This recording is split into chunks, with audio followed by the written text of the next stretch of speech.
We're live. We're live. Fantastic. Welcome all. We are blessed with the presence of two fantastic fellow PHC ambassadors this evening in Dr. Jen Unwin and Dr. David Unwin. Jen Unwin and I recorded a fantastic podcast going back last year in regards to sugar addiction, which is something I'm hoping that we can get into again this evening. And Jen Unwin, along with husband David Unwin, are massive advocates for the low-carb, ketogenic style lifestyle in respect to reversing things like type 2 diabetes. So welcome both on board. It's a pleasure to see you both again. Yeah, thanks for having us. Well, thank you. No problem at all. This is super excited to get this one on. So there was a few things that that I wanted to cover in particular. The questions will come thick and fast, I'm sure. So anyone that has any questions, please pop them into the comments. I don't know if you guys have got access to the comments on the right-hand side of the screen as well, but there is a comment section there, and they will come through thick and fast, no doubt. But there is a question already. I'll talk about that. Oh, fantastic. There we are. We made my job so much easier. Which is a real sort of hot issue at the moment. Does vaping raise insulin? Because it tastes so sweet. It tastes very sweet. I don't actually know if it raises insulin, but it talks to this topic that is my passion, which is addiction, particularly sugar and food addiction. And back in the day when they were all saying that nicotine wasn't addictive and did you no harm, they were adding sugar to cigarettes to make them more addictive. And obviously that game's been up for a while, but the big tobacco companies bought the big food companies, and the rest is history. But obviously the vaping issues in the news, and they make it sweet, they market it to kids, so the nicotine and the sweetness together make it more addictive, make the habit and the substance more addictive, more difficult to give up.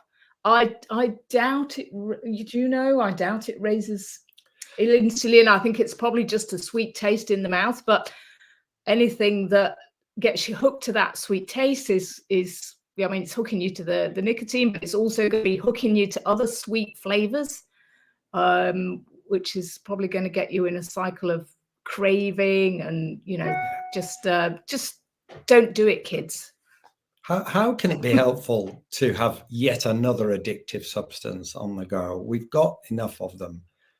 It's just a tax on unfortunate people, isn't it? Making money out of them. Yeah. Just a historical point. Heroin, was sold by Bayer at the beginning as non-addictive. In the 1880s, it was sold as a non-addictive cough suppressant, heroin. And it took over 30 years before that was nailed. So we keep going round and round the same thing over again, and we're always slow to cotton on. It's the nature of the way that our brains are wired, and there's certain substances that we just get hooked on, and then we lose control over. I think, unfortunately, the food manufacturers, the cigarette manufacturers, they know that, and they exploit that kind of weakness, if you want to call it that. I mean, it wasn't a weakness back in the day, because back in the day we needed to be driven to survive. It was a survival mechanism that got us extremely motivated to go out and seek food, and particularly if we could find anything sweet like honey, or maybe nuts have a certain sweetness.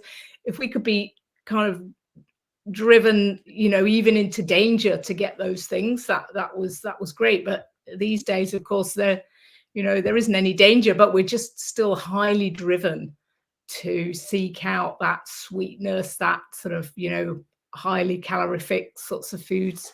So just beware, everybody, of how your brain works. So I think if you have that information and you have that understanding that it's not our fault that we're driven to eat these foods that are everywhere, these ultra processed foods. They're designed to get us hooked, and our brains are kind of built that way that we do get hooked. But I think once you've got that information, it enables you to sort of get a bit mad about it and sort of fight back, when you're in the garage trying to get to just pay the bill, and there's all the kind of shelves of foods you can just stay strong. Sorry, go on, Stephen, you were going to say something. No, well, I was going to say, I mean, you can look at it from the other point of view, that nature, I mean, fruit wants to be eaten, and lots of plants look like they should, they should be tasty. But obviously, I think when you're talking about addiction, I find people underestimate how powerful it is. And they think, oh, I can just have this, that'll be fine. I'll just have one cashew. Or, I've never met anybody that can have 5 cashews ever. Yeah, who can do that? Yeah, absolutely. I think that's right. I think that's sort of how it works in the brain, and particularly for people like me who are real food addicts. You know really logically that you can't do that, but somehow that little dopamine reward part of the brain is sort of saying to you, oh, just one, it's your birthday, you can handle it. You kind of at the same time know that isn't true, but you do it anyway. It is just part of the addiction process. I think what's interesting is we have two standards, really. One is, if it was cigarettes or alcohol, then you'd be saying it's clear, it's addictive. You shouldn't be having that. But if it's cake, then it's a treat, or sometimes it's silly. I keep going back to it, and it's actually, I see it as very serious. I see people lose their lives because of what they eat, and I think Jen's onto something really here. Yeah. With food addiction. And what's annoying is that at the moment, food addiction is not an actual illness. It's not classified as an illness. And that means that clinicians like me, we're not obliged to help anybody with food addiction, because I can tell somebody, well, it doesn't exist. And until we get it classified as an actual illness, nobody is entitled to any help. And that's what Jen is doing. Yeah. In the conference in the Royal College next May. Thank you for mentioning that. May the 17th. Friday, May the 17th at the Royal College in London. We're having a one-day conference, so it's extremely exciting. We've got some amazing speakers coming. So what we've been doing, a few of us, is working on trying to get all the big experts in research, but also clinicians and experts in the field of food addiction to come together to come up with some consensus statements around the condition, because there's a lot of confusion, like what should we call it? Should we call it food addiction or sugar addiction or ultra processed food addiction? What should we call it for a start? And what are the best treatments, et cetera, et cetera. So we're all coming together at the moment in small groups, and we're getting this consensus together, and we're going to launch it on May the 17th in London next year. And we've got Rob Lustig coming. We've got Nicole Avina. These are all sort of massive names in the space. Vera Tarman, who does the Food Junkies podcast, which, if anyone's interested in this topic, they should definitely listen to the Food Junkies podcast. And the probably the best news for us is that Chris Van Tulleken, whose book that you'll have come across, Ultra Processed People, that's been so successful, and he's really sort of raised the profile of this issue in the UK and sort of internationally. He'll be coming to open the conference, so we're super excited. Hope people will come. But there is also a live stream, which of course is much more affordable.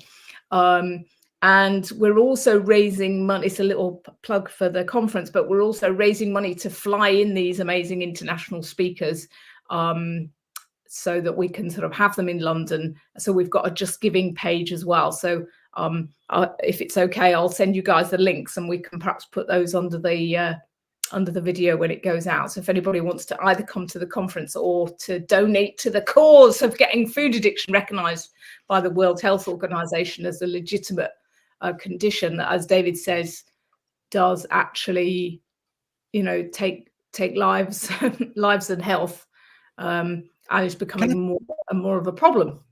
Yeah, can I pick up on that? Because my stepfather had amputations due to diabetes. This was way before I knew all about this, in my teenage years. And even then, maybe I had an intuitive nature there, and I thought it was probably all the stuff he was eating that led to this. But anyway, David snuck in there that it is a serious thing and people have died because of food addictions. I wonder if just David, if you wouldn't mind just briefly explaining your role now. Now we've heard from Jen, and yes, everything will be in the descriptions, by the way, about the conference. So yeah, we'll do that definitely. But David, what do you do? And obviously, Thank you. I'm a Royal College General Practitioner's clinical expert in diabetes. I am a GP. I've looked after the same population in Southport for 37 years. And in our clinic, we've been offering a low carb approach to people with type 2 diabetes. It's 11 years now. It'll be 11 years in January. 11, yeah. And we've published about 20 papers now. And I think it's true that we have published the best results in any diabetic clinic in the world. And this is in the NHS, the poor old NHS 10-minute appointments. So we're really proud of that because we're getting astonishing results around the fact, really, why don't you eat foods that don't put up your blood sugar? If a high blood sugar that's what damages your arteries, then we ought to be eating healthy food that doesn't put up your blood sugar. And really, put simply, that's a low carb diet. And that's what we do in our clinic. And we should say, shouldn't we, that in the last 12 years, David hasn't had to refer a single diabetic patient for amputation or I haven't even, no, I haven't had any. I've not had a single person lose their vision. I've not referred anybody for an amputation. I haven't referred a single patient to a vascular surgeon. I haven't seen a single diabetic foot ulcer, all of which was quite common before. So, and if people go low carb in the first year of being diagnosed with diabetes, what percent? You've got if you go low carb in the very first year of being diagnosed, and of course this assumes that you're cooperating with your GP and so on, the prescriber, you have a 70% chance of achieving drug-free diabetes remission. And that we published that. It's an open access paper, BMJ Nutrition, and the diet sheets and everything are all in there. So. And it's not that the other 30% get worse.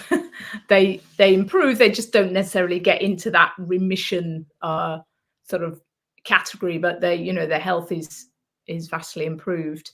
The people who struggle the most are, I mean, I've never been diabetic, but people like me who have this of food addiction problem, who even when they know, like probably your father-in-law maybe knew that he wasn't eating the right things and that was harming him, even when they know that, they can't always stick to it consistently. So they'll do it for a while and then they fall off the wagon, so to speak, and they know. But that's the importance of having that continuity of care, that support, those support groups, though, so that there's no shame, there's no failure to it, and they can always come back. So we've been running groups for the last 12 years, and we ran one the other day with another ambassador from the Public Health Collaboration, and there's a couple of people in the group that have been coming the whole time for 12 years, just because they know they need that accountability and that they need that support. So although we always say, although it's simple, actually, the advice is incredibly simple, which is don't eat foods that put your blood sugar up. So don't eat sugars and carbohydrates. I mean, it's simple. You don't have to read a book. It's just that piece of simple advice. It's not easy. It's not always easy, and particularly in the current food environment. I think when we've got all these experts together, they're all saying, in a way, this sugar and carbohydrate processed food addiction is probably the hardest addiction to beat, because it's the only substance that we give our kids that is sort of psychoactive, and it's sort of encouraged, and it's sort of given as a reward and a treat, and it's culturally sort of endorsed that you give kids and adults sweet things. We have to eat. It's not like cigarettes where you could just not buy cigarettes ever again, or you don't have to go to a bar or bring alcohol into the house, for example. We have to we have to eat and we have to sort of negotiate the food environment every day. So yeah, it's quite a difficult condition to manage, really, and people do need that ongoing support and understanding, Particularly particularly at Christmas. when you Oh my say, God. I mean, Yeah, all those chocolates, those tubs of roses, it's a really It's I'll be mopping up after Christmas in the clinics. yeah, I'll be helping people and so on. yeah. Do you know, I think you might. there's so many things that I'd like to unpack there, or that we could even go into.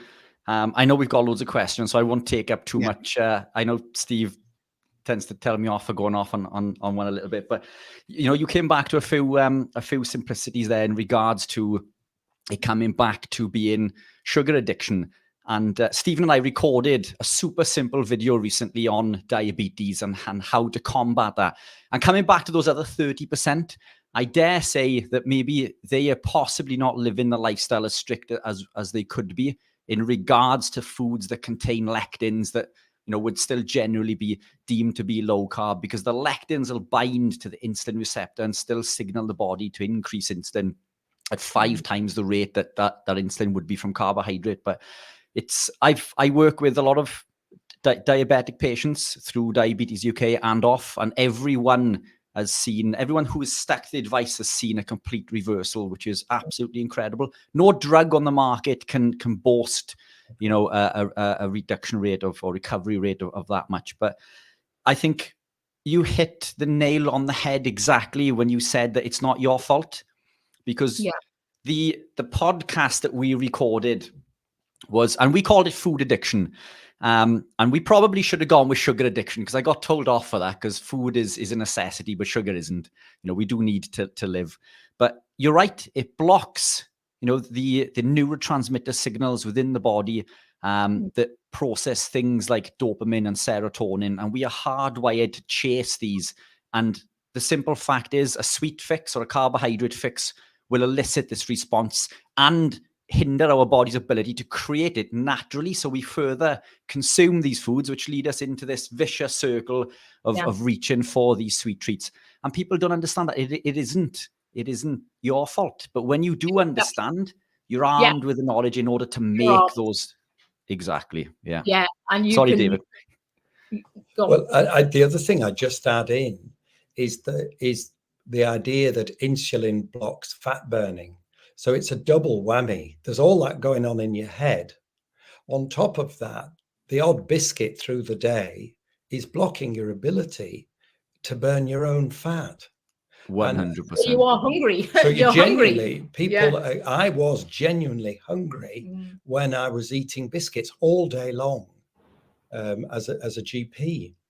And I didn't understand that a continual drip feed of carbohydrate was blocking my ability to burn fat. And I genuinely was hungry. So that I ate all the biscuits, and then I ate enormous meals as well. Yeah. And I think that needs adding in about the insulin blocking fat burning. And that's why somebody who's very heavy, when they say they're hungry, they are. Yeah. It's 100%. The insulin upregulates lipoprotein lipase, which breaks the bonds on the glycerol backbone, sends the fat into the fat cell, but it also blocks hormone-sensitive lipase, the enzyme we need to put that fat back into the bloodstream for us to use for fuel. And again, as you rightly say, that's what people don't understand. The second you elicit this response within fat storage mode, and regardless of how much exercise you do, it's biologically impossible to burn that fat. So with the best will in the world, if insulin is elevated, if you've got blood, you know, sugar in your blood, which requires that insulin, it is biologically impossible to burn that body fat. But carbohydrate is not required. Sugar is not required. Proteins and fat are essential for life. But, you know, we could go on and on. I think probably an hour isn't enough, but it's... when I first heard that key piece of information, and so I read the book by John Briffer, Escape the Diet Trap. That was how it all started for me. And when I read that simple fact, because we've been told for all our lives that you need carbohydrate for energy. When I read that simple fact that you don't need carbohydrate, you make the little bit that you need, you make it yourself. I mean, it was just, you know, everything kind of fell into place. And it's just giving people that piece of information is so powerful. I think sometimes things like that, Jen, when I did my diabetes qualification, because I came from the outside, I didn't do the medical route. I was a personal trainer. Then I was an advanced personal trainer. I was training someone in the Olympics who had type 1 diabetes. So I then got interested. And because I'm an outsider, things that make no sense to an outsider seem to flummox all the tutors, because I remember a lecture, and I do bore people with this ever such a lot, but it was a real moment for me, where they were talking about dosing insulin in relation to carbohydrate intake. And I put my hand up and said, why, when you've got this problem of overproduction of insulin because of the consumption of carbohydrates, why don't we reduce the carbohydrates and reduce the insulin? It's, to me, really obvious, really obvious. And it was like I was the alien. Yeah. It's like what the do you Emperor's mean? New Clothes, isn't it? It just takes someone to sort of call it out, and then that received wisdom has to be questions like, what is the mechanism by which why are people advised to eat carbohydrate? It makes no sense at all. Makes no sense. It's a few of us who keep saying, what? That makes no sense. Yeah. So could we do a few questions, just whistle through, because a lot of them are picking up on what you've said. Here is Cami. She's got a off the wall question, I think. I always wondered why we have taste buds for sweet taste at the tip of the tongue. Why is that? What purpose does it fill? Other carnivores don't have that, as far as I know, but they do actually, by the way. Dogs, cats, bears all have sweet receptors. But any thoughts on that? Yes, I think so much of our physiology has to do with the fact we've had a much longer history as cave man and woman than we have as modern man. And when we were cave man and woman, putting on weight to survive the winter, imagine if we lived in England now in a cave, and the only way to get through the winter would be as fat as possible in the autumn. And the way to get fat is eat lots of sweet stuff. All the fruits. So the berries and so on, because that stimulates insulin. Insulin pushes the sugar inside cells and it's turned into fat. So it's highly adaptive. In the ancient environment, it really means you're far more, somebody like Jen, who could put on weight easily. I'd have been a survivor. She'd have got through the winter.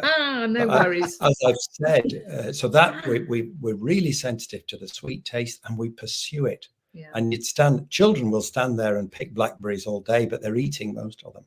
Yeah. The point is, we're now eating in an artificial autumn for a winter that never comes. We're surrounded with eat what you like. Fruit all year round, sweet tropical fruits that we never would have had here naturally for our sort of genetic heritage, bananas and things like that.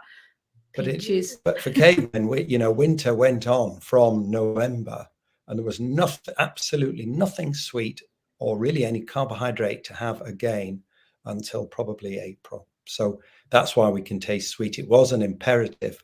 And now we're hardwired against that, and we can't defend ourselves because of the hardwiring. Oh, I love this, Rachel. Isn't it?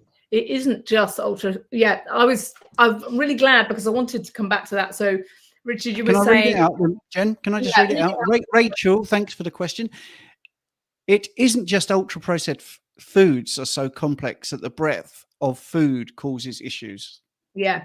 So we were saying this complicated issue about what should we call this condition, because you're right in some ways, Richard. It's not all foods. So in some ways it's a misnomer to call it food addiction, but it isn't just sugar either, because we were talking about cashews at the top there. So those of us with this kind of problem of control over foods, obviously ultra processed foods, those are designed to really get us going, and this combination of sort of sweet, salt, fatty, and those are the sort of creamy textures that they often make in manufactured food. So that that's definitely a problem for most of us.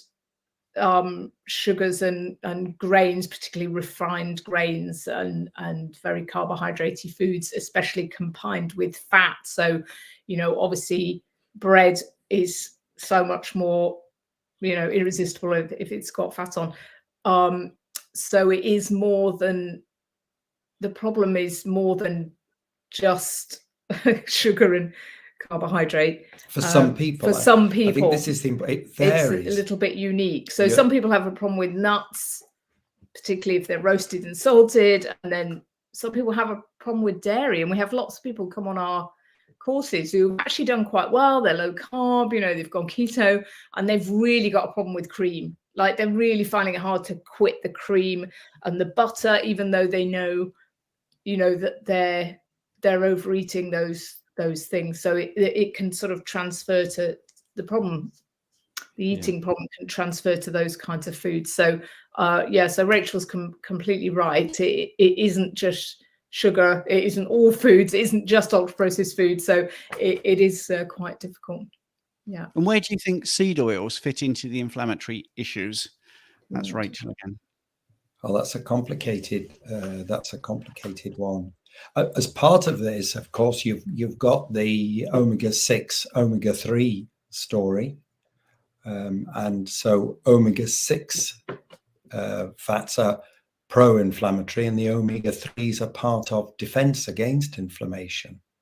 And we know that the modern diet, the ratio of one to the other is important, and it's changed probably by 20-fold in the last 100 years. So we're now, the vegetable oils and the seed oils are very high in terms of omega-6, very low in omega-3.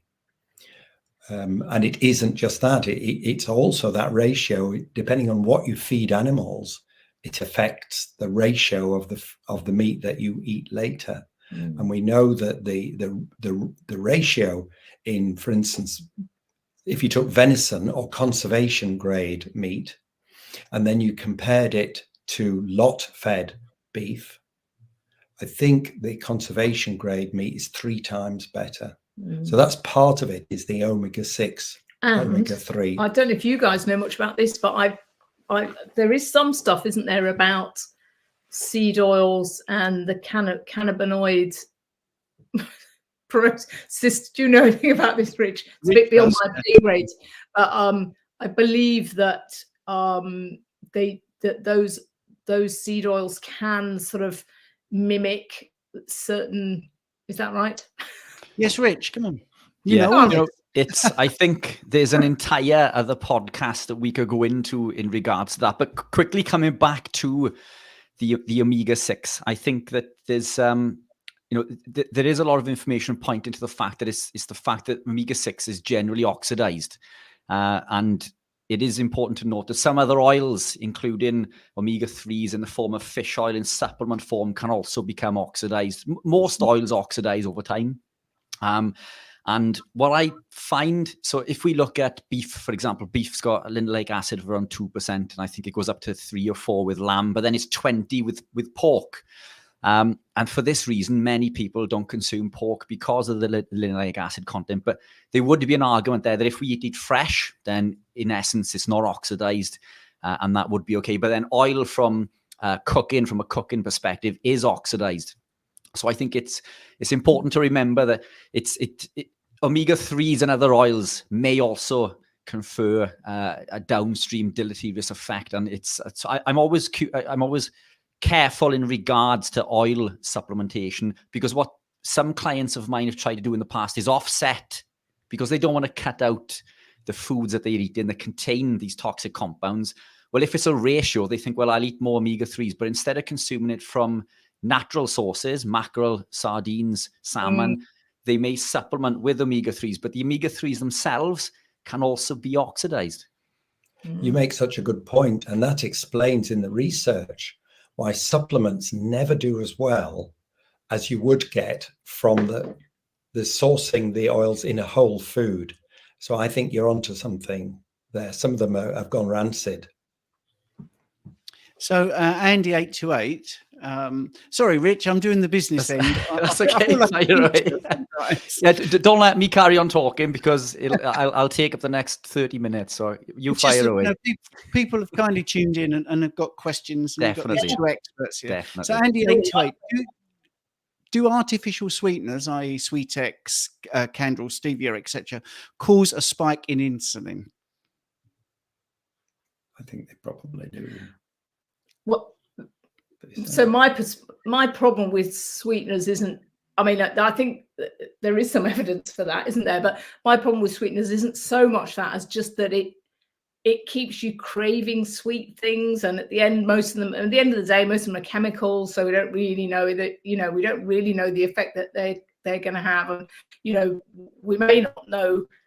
A bit like cigarettes, you don't know for a few decades really what the effects are going to be. But the main problem for me is that, particularly if you have a bit of a addictive relationship with certain foods, or if you have a lot of cravings for foods, they're only going to make those worse. So if you need to use sweeteners to get yourself off sugar as a transition, then fair dues, but don't use them long term. Try then and quit them. And I can speak from experience and say that I think sweeteners were as hard, if not harder, to quit than sugar for me. So things like, Diet Coke and sugar-free gum, stuff like that, I had quite a bad relationship with. So, and took me a while to get out of that. So I think they can be part of the addictive process. I agree. I have patients who cannot get off sweeteners, and it leaves them vulnerable because they get over hungry, particularly if they're stressed, and then that leads them back to unwise eating. And I never think they're quite safe till they've come off the sweeteners. Just to finish on that one, I mean, there was a really good study on this where they randomly allocated children to two groups. One got sugary fruit juice and the other got just was sugar-free but sweetened with sweeteners. And it's interesting that the kids allowed to drink the sugar-free sweetened drinks ended up the fatter of the two groups. And that was the study that impressed me the most. I agree with Jen. If you need sweeteners while you're transitioning off sugar, then fair enough. But you should, a bit like using methadone, you should aim to come off it in the end. Yeah, just to jump in there briefly, Steve, before you jump on that, I think the type of sweetener is important also. So what they can do is cause a sylvatic response. So despite not consuming any sugar at all, they give the signal to the brain that sugar is coming. And in some people, it is a small percentage, but it can elicit an insulin response. The two in my experience, and there are others, the two in my experience that don't seem to do this are erythritol and stevia.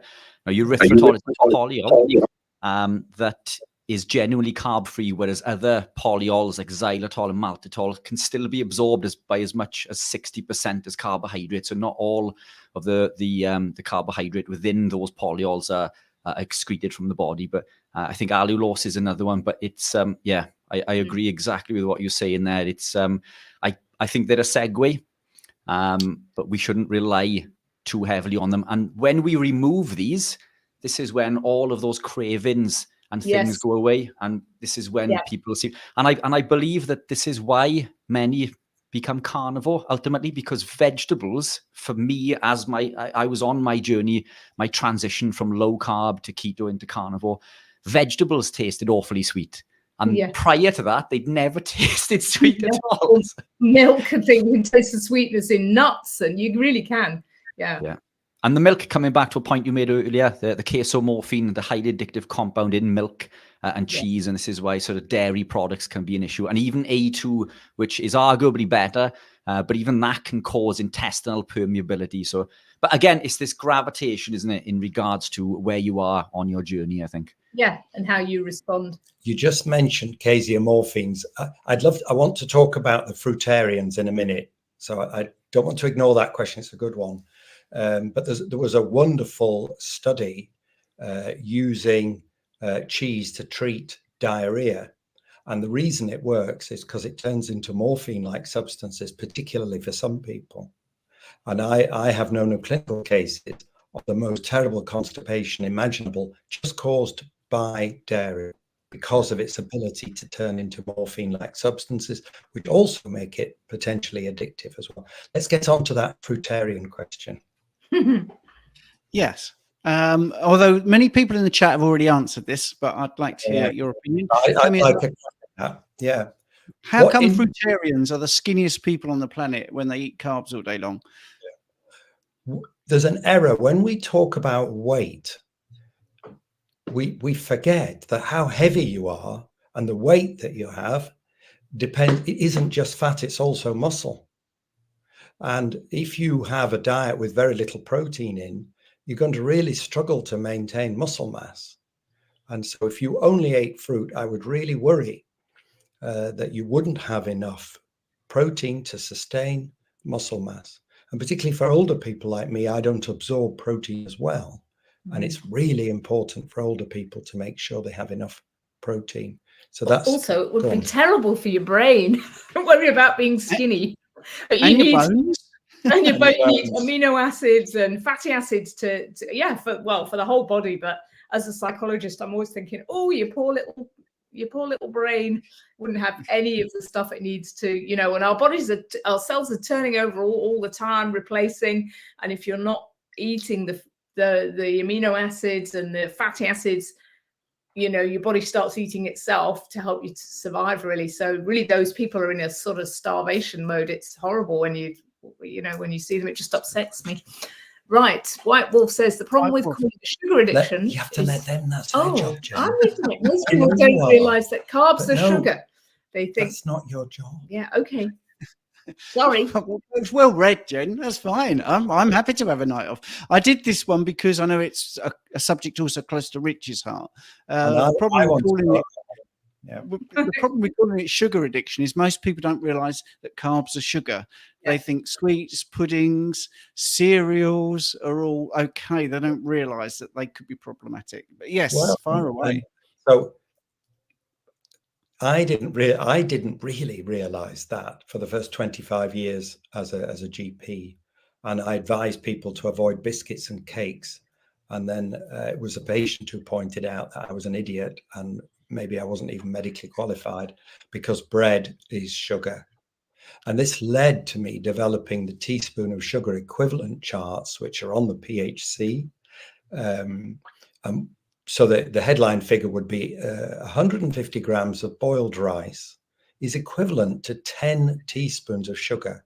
So your body can't really tell whether it had 10 teaspoons of sugar or 150 grams of boiled rice, or a banana is about 6 teaspoons of sugar. Mm-hmm. A single slice of brown bread is about 3 teaspoons of sugar. So on the PHC, in fact, if you just Google PHC in capitals, Unwin and sugar, you'll see there are 7 infographics. And the hot news is they're now in 28 different languages. They've been translated 28 times. A lot of new Indian languages are there. And I think those infographics are very useful for people wondering about the effect of their dietary choices. Mm. Starchy. Yeah, spot on. And we've just posted that into the comments as well, so the link is there, and we'll make sure that it goes out on the main vid. But yeah, this is the video that Stephen and I recorded recently. Super basic terms, and Stephen and I have been accused in the past of becoming too sciencey and going too much in depth. So we thought and the reason that we came to this conclusion is that when I hold these meetings with Diabetes UK, for example, most of them tell me that they do not eat any sugar. Mm. So when I ask, well, what do you eat for breakfast? Oh, well, I eat cereal for breakfast with a banana, and I have toast at 10 o'clock and I have a bowl of pasta. People don't realize in simple terms what sugar is. And that's why we created this video. And I think all we've had in regards to the comments in response to that was negative comments because it wasn't complicated enough. But people don't understand that many of us who are listening today are well done our journey, but we really need to take it back to super simple steps, and we need to educate people from the ground up, because it is we don't understand that most of these people really don't understand the carbohydrates are sugar, and carbohydrates are in everything. Yes. For me, the whole thing is about encouraging people to be curious. So if you've got a high blood sugar, where did it come from? What did you eat? And of course, with the advent of the Freestyle Libre, that's changing things. It's really changing things, because for people who are curious, a Freestyle Libre will, you get the feedback really fast, and you see you've eaten something, and patients are astonished. When they eat cornflakes, they get a massive spike. They eat bread, another one, pile of rice. And the next few years are so interesting with this continuous glucose devices. They're ushering in hope, really, I think. Right, I'm not reading it. Landers, by the way, I've been talking about this recently, but I'll let the experts have a go first. Good evening, Keto Pros. That's good evening to you, Richard. If I don't ask, I will never know. Through the evolution of humans living in the agricultural age, is there such a thing as being glucose adapted? Ooh. Do you know, I can see David chomping at the bit with this, and I think I know where he's going to go with it, but you fire away and I'll jump on. Okay. I think there probably is to an extent. And we know, for instance, that people from India at a lower weight are going to develop type 2 diabetes. So they seem to be less adapted to sugar than we are in the West. And that's in part linked with muscle mass, because actually one of the best removers of sugar is muscle mass. And people with a higher muscle mass can tolerate more sugar. So I think to an extent that may be true. I don't know, but that's my hunch. And I'm interested to know what you think. Fantastic. Yeah, I completely agree. I think that's exactly the case. We become sugar adapted because we speak about fat adaptation constantly, becoming fat adapted. All we are doing is going back to our natural physiological state. We are born in the metabolic state of ketosis. We've evolved this way our entire existence. So I think sugar adaptation is in fact what we are doing through this overconsumption of carbohydrate. And I would be inclined to believe that is the case, rather than becoming fat adapted. All we are doing when we restrict the carbohydrate and go back to our normal way of eating an evolutionary appropriate diet, we fall back into our natural physiological state. This is why it takes as little as 3 days to become ketogenic. Our bodies are constantly fighting to get back into this. And I've been living the lifestyle for 10, 11 plus years, 4 of which I've been carnivore. And when I was competing professionally, I would put carbohydrate in to fill the glycogen in the muscle in order to give the perception that I was doing this. I was utilizing it as a tool for a purpose, not for any health benefit. And I would, between the fat feed and the glyco feed, I'd gain 17 pounds within 4 days on a lean frame, which is incredible. And that's what allowed me to achieve the things that I achieved in bodybuilding. But it was crazy that when I was putting the carbohydrate in, I would consume up to 900 grams of carbohydrate for as many as 3 days. On day 2, I was still producing ketones. My body was fighting to stay in that metabolic state. It didn't want to go back into glycolysis. It's almost a case that my body could switch seamlessly between using the fuel, almost being dual fueled. But on day 3, it was just too much, and I would become, I would come out of a ketogenic state. But the day after, my body would bounce right back in. And I think it's important to remember also that when we live this lifestyle and we speak about food addiction and we think that, we've fallen off the wagon, as you mentioned earlier, this is all about the rule and not the exception. If we get back up, shake ourselves off, one day doesn't matter. Yeah. It doesn't mean that the game is over. It doesn't mean that because one day leads into 2, then it's the weekend, and I'll start on Monday, and before you know it, 3 months have gone and everything has been lost. But just that one day won't make an awful lot of difference. But the longer you can be strict, the more benefit you're going to achieve, and the easier it is to fall and slip back into this metabolic state comfortably. So that's what I believe. It's our natural metabolic state, and we do have to consume glucose in order to become glucose adapted, as it were. Yeah, and I will say to people that may be new to the channel, if they think, wow, I've never heard of all this, this is just a thing they're making up. I did some research the other day on PubMed, and I typed in a search for glucose toxicity, and I had just under 25,000 studies to choose from. So it's been studied a lot. Glucose toxicity is a real thing. And anyway, that's I won't get into my views about it, but I just thought I'd mention that because that was fresh in my mind. I couldn't believe how many studies there were on this. Matthew is asking, what are David and Jen's thoughts on intermittent fasting and longer fasts? And I would like to also add dry fasts as well. What are the views on those things? Yeah. We haven't really done dry fast. We don't know so much about that, so we'd be interested to hear what you think. Although we remember Andrew Scarborough talked about doing dry fasting, didn't he? We intermittent fast, and we encourage people to sort of move in that direction once they've got fat adapted. So we want sort of twice a day, normally twice a day. We want one big meal and then maybe a smaller meal. We have done longer fasts. I've done quite a few. I think I overdid it a bit in a typical kind of addict way. I went a bit over the top with the fasting. So I haven't done so much of that recently. And I think food addicts do need to be a little bit careful with fasting, because they tend to overcompensate after the fast and kind of eat more. But that's quite an individual thing, really. But yeah, intermittent fasting, big fans. Yeah, I think we often forget that for people with diabetes, protein spikes insulin as well, and we're trying to avoid stimulating insulin. So there's a thing that every time, the more often you eat, the more you spike your insulin, and also the hungrier you become. I mean, we've really noticed that. The more it's funny, the more you eat, the hungrier you are. If you fast, it's so weird because you're not hungry. And there's some really good studies on the idea that when you eat calories and how often you eat them affects weight gain. Difference, yeah. Eating calories earlier in the day is better. Yeah.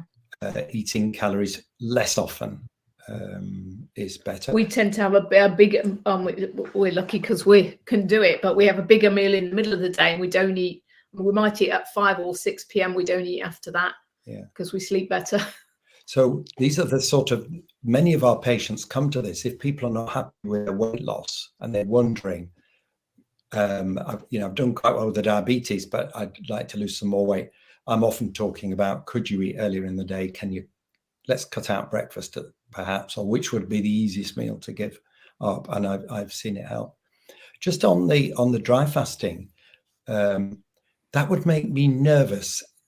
There are some medications that would make me nervous of dry fasting, particularly SGLT2 inhibitors, where dehydration and ketosis can be a bit of a problem. So we know nothing about dry fasting. It's a thing. Perhaps you're going to teach us right now. No, it's I want to get through all the questions, but dry fasting is very effective. I mean, I agree that you have to be careful with people on medications, but people not on medications who dry fast have remarkable results. Now, this is very rule of thumb, but it's almost like 1 day of dry fasting is equivalent to 3 days of water fast. You do get a dramatic difference in many things, lower blood glucose, just general sort of weight loss. Sleep actually really improves. It's incredible, but I am very much on your side with just have to be extremely cautious with it. But it is popular, you see. Now I don't actually promote it, but I get clients that come to me and try it. But so of course, Ramadan, they're not drinking during. My Muslim friends, that's a dry fast because they're not drinking. And in the UK, you're not drinking till it goes dark. And in Ramadan in May here, that's dry fasting every day. Well, it's definitely definitely people are loving you, by the way. I'm trying to stick to the questions, but there are so many people saying things like you're very entertaining, you should start a YouTube channel, the Unwins We're just yours. which would be great. I love this question, and then Rich, you can take over, because then I can stop panicking about this is a really hot topic as well, because people talk to me about eating lots of fruit and saying, well, it doesn't show up that badly on my glucose monitor. And then I say, well, it's not a fructose monitor for a start, so you could be damaging your liver, So anyway, here's the question. White Wolf, do the continual glucose monitors measure glycation and fructation? I doubt it very much. What do you know about that? Well, they do and they don't, you see, because if you have so much fructose that damages your liver and you get fatty liver, then that affects insulin sensitivity. And so not in the short term, but in the medium term, your blood sugar is rising with a lot of fructose. And at that point, you'll notice it on a blood sugar monitor. So of course, it's there measuring glucose, not fructose. But fructose eventually affects glucose via insulin sensitivity, is how I see it. And fatty liver is part of that, and fructose leads into that. Can I ask a tangential question? Because many people get obsessed. This is for Jen, actually. They get addicted to the data. And I've literally had people wear 2 different glucose monitors and do finger pricking. So some people really get into the data, don't they? And then they get a ketone monitor as well, and then they're trying to triangulate that with the breath meter, and that again, that it's another danger, isn't it, for those of us that get a little bit obsessed with anything.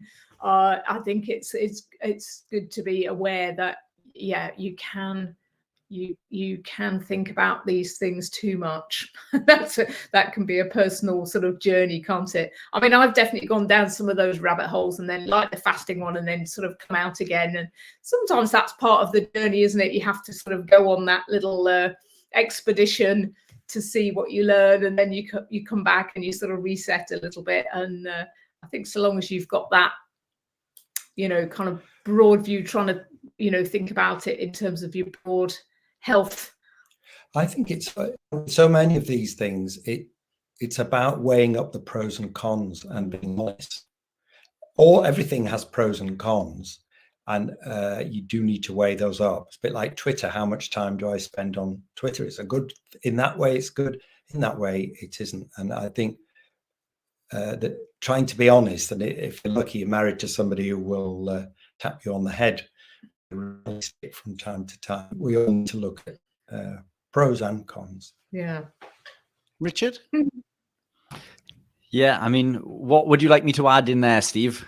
Is a couple of things that, fructose was one point.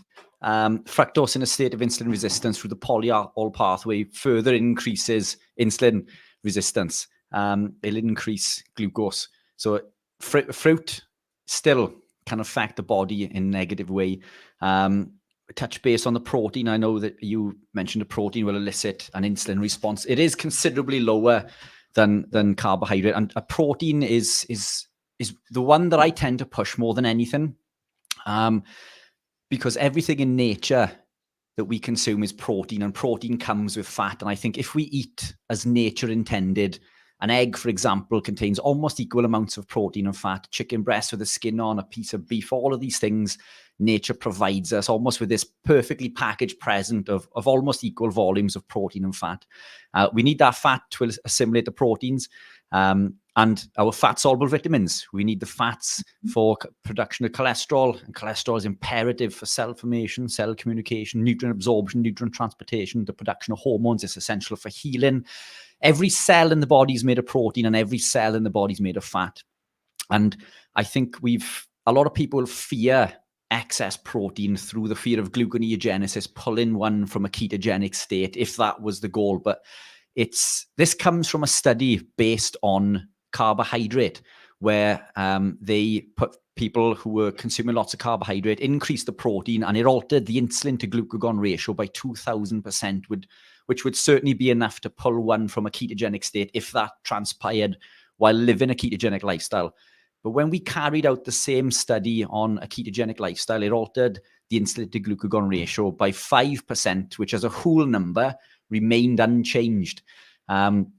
So even though it may affect a ketone reading, I don't believe that it confers too much damage. I think there's, and you can go in so deep into the weeds with this, isn't it? But I think protein is so important because protein comes with fat and it contains every vitamin and mineral that we need, not just to survive, but thrive, whereas vegetables don't.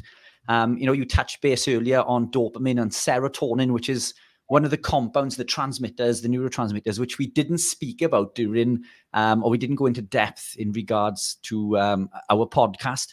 And that is really important. Again, it's another reward pathway, which comes from tyrosine or tryptophan, I believe, isn't it? And we need vitamin B6, pyridoxine, and magnesium in order to create serotonin. We can't get pyridoxine through vegetables, not in high volumes at least. And the issue then with lack of B6 or pyridoxine is that if we're not consuming enough of the animal proteins, we're also not getting enough niacin, which is vitamin B3. And then the body will convert, it'll use the tryptophan that we are consuming in our diet to make niacin. And the ratio is about 60-1. So 60 milligrams of tryptophan will create 1 milligram of niacin. So now we're in a tryptophan deficiency, and now we've got a serotonin problem. And then we go for the sugary treat, and it's a vicious cycle. And I think we could go into so much detail in regards to this, but it all comes back to eating real food. And for this reason, this is why I always tell people not to fear protein. Eat real animal proteins and eat it as nature intended with the fat. And so I always ask a little bit of caution in regards to that subject when people mention, not eating too much protein, because I think we may probably or possibly cause more damage through not consuming the animal protein than if we are actively trying to avoid it. But it's that's probably the case for more people, isn't it? Most people aren't eating enough protein. For sure. Can we? I'm really sorry to wrap up now because 8 o'clock. Just to tell people who've never seen us, we're on a different platform where we can speak a little bit more freely, and that platform rhymes with apple crumble. And the link is in the comments if you want to go and look, because YouTube doesn't let us talk about absolutely everything we want to talk about. Jen and David, can we thank you very much for being here? An hour wasn't enough. I didn't think it would never be. Is. No, never is. But thank you for doing this. It's been great. You're welcome. Ask us again in a few months. We'll come back. You guys are welcome on absolutely any time. And I don't know if you're up for this, Steve, but I mean, we jump on the other platform, which we can't mention on this one.